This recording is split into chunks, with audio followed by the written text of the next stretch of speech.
नमस्कार दोस्तों, target with PS Parihar channel में आपका स्वागत है। आइए देखते हैं कि आज के समाचार पत्रों में विद्यार्थी जीवन से संबंधित कौन-कौन सी सूचनाएँ हैं। आगे बढ़ने से पहले एक और सूचना उन विद्यार्थियों के लिए जो विद्यार्थी यूपी ट्रिपल एससी की लेखपाल भर्ती की तैयारी कर रहे हैं। वे सभी अभ्यर्थी चक्षु प्रकाशन की इस बेस्ट बुक को ले सकते हैं। लेखपाल भर्ती में पूछे जाने वाला ग्राम समाज एवं विकास की ये पुस्तक है। इसमें 1100 से ज़्यादा बहुविकल्पीय प्रश्न दिए हुए हैं, महत्वपूर्ण प्रश्न जो परीक्षा में पूछे जा सकते हैं और इसी पुस्तक में आपको 2 सॉल्व पेपर भी मिलेंगे जो लेखपाल की परीक्षा 2015 में हुई थी दोनों पालियों में। काफ़ी अच्छी पुस्तक है, इसमें पूरा का पूरा जो सिलेबस है वो कवर किया गया है, जिसे आप लोग यहाँ पर देख सकते हैं। राजस्व, ग्राम विकास और समाज का भी सिलेबस है और चकबंदी ग्राम समाज से भी संबंधित स्टडी मटेरियल है और भी बहुत सारी चीज़ें हैं जो लेखपाल भर्ती में पूछी जाती हैं। चाहे वो भूमि वर्ग पैमाइश हो, चाहे वो प्रमुख योजनाएं हों, चाहे वो पंचायतों संबंधित क्वेश्चन हो, बहुत सारी जो चीज़ें हैं आप लोग यहाँ पर देखिए, ये सब कुछ इस पुस्तक में दिया हुआ है।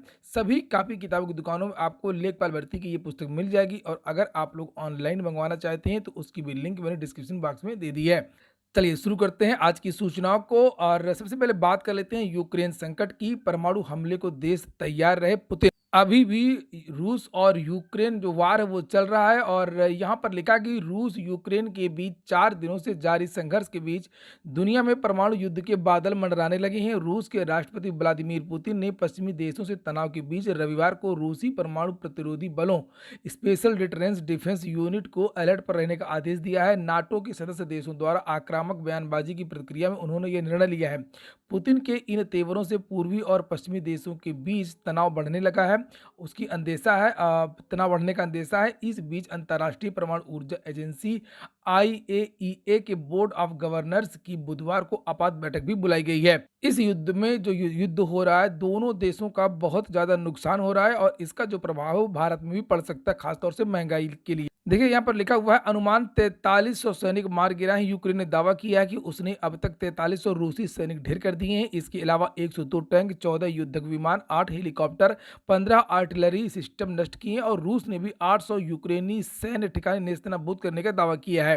वहीं पर यूक्रेन से 688 की वतन वापसी भी हुई है। ऑपरेशन गंगा के तहत एयर इंडिया के 3 और विमान दिल्ली पहुंच चुके हैं और यूक्रेन से अब तक 907 भारतीयों की वापसी हुई है और इसमें ज्यादातर छात्र ही हैं। अब प्रश्न ये उठता है कि आखिरकार इतने छात्र यूक्रेन पढ़ने क्यों जाते हैं। आजकल समाचार पत्रों के माध्यम से लगातार जानकारी मिल रही है कि बहुत सारे जो छात्र हैं वहां पर मेडिकल की पढ़ाई के लिए जाते हैं और अभी मैंने एक वीडियो भी बनाया था जिसमें बहुत सारे छात्रों ने ये कमेंट भी किया था कि सर ये छात्र विदेश में क्यों पढ़ते हैं। उसका सीधा सा कारण ये है कि भारत में मेडिकल की पढ़ाई की जो फीस है वो बहुत ज़्यादा है।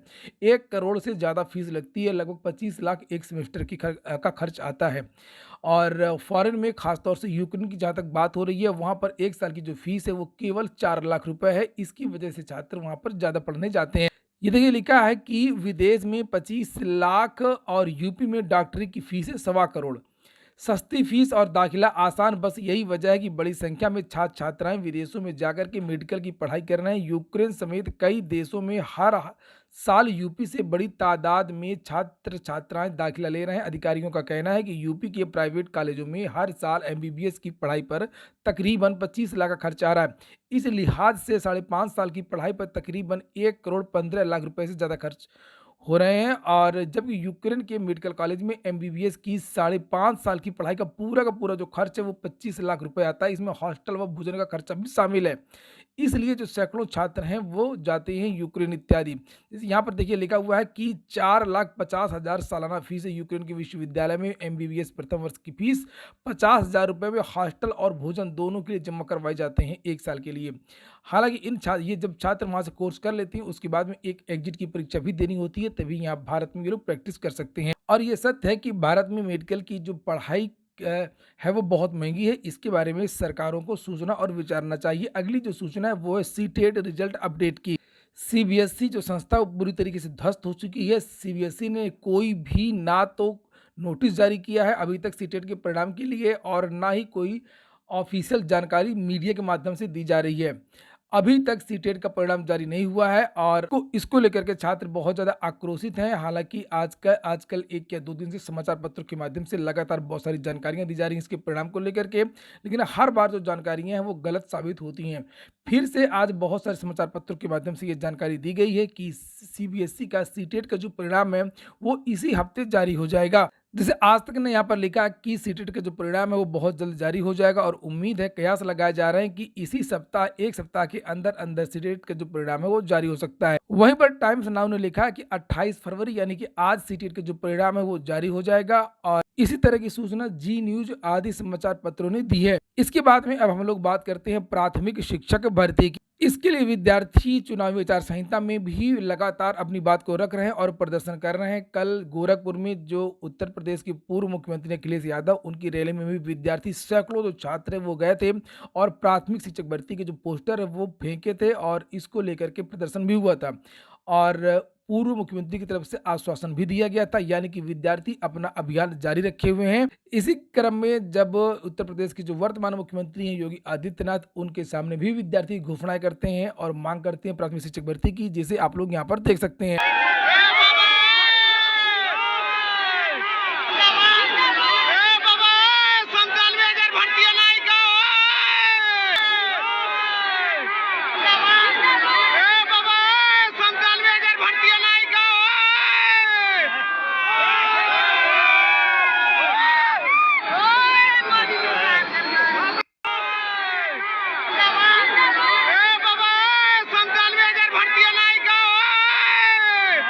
हालांकि मुख्यमंत्री की तरफ से इसके बारे में कोई भी जवाब नहीं दिया गया, कोई भी रिप्लाई नहीं दिया गया। हमेशा की तरह मुख्यमंत्री शिक्षक भर्ती को लेकर के खामोश रहे। अगली जो सूचना है वो है उत्तर प्रदेश लोक सेवा आयोग की मार्च में जारी होंगी 2 भर्तियों की विज्ञापन। हाँ, 2 भर्तियों की जो विज्ञापन है वो उत्तर प्रदेश लोक सेवा से जारी होने वाले हैं। एक तो भर्ती है एपीएस के बारे में अभी हाल ही में विद्यार्थी गए थे पिछले सप्ताह लोक सेवा आयोग और वहाँ पर यह जानकारी दी गई है कि मार्च के महीने में एपीएस के लगभग 270 पदों का जो अधियाचन आया है उस पर विज्ञापन जारी हो जाएगा।